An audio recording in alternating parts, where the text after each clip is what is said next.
that was definitely one of the more interesting movies I've seen this year. First and foremost, it is kind of set like Strange Darling, if anyone's seen it, where it's that movie set in like acts. It's kind of set like this, but instead of acts, it's different characters' perspectives, all leading up to one final end. And I really enjoy that aspect going into it. I was very surprised by that. And I did like the characters in this for the most part. This movie was very well acted, in my opinion, especially the little boy did very well.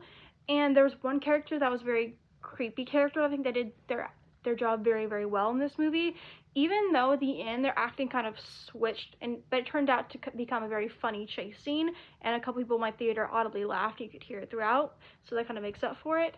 I also think they did a good job with the gore and jump scares. Now, the jump scares were few in this movie, but I think they did a good job. And the gore, they could have done a little bit more on the gore when it comes to kills in between, but when they did do the job, they did a really good job.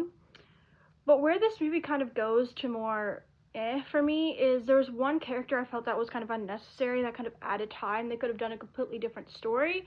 I get what they were going for, but they could have done that a lot differently and could have known that character a little bit more. And I also feel just like this movie is not going to be for everyone, and there were some points where it took me out a little bit, but for the most part I did enjoy this one. And I would say that you will be very surprised what this movie is if you know nothing about going in.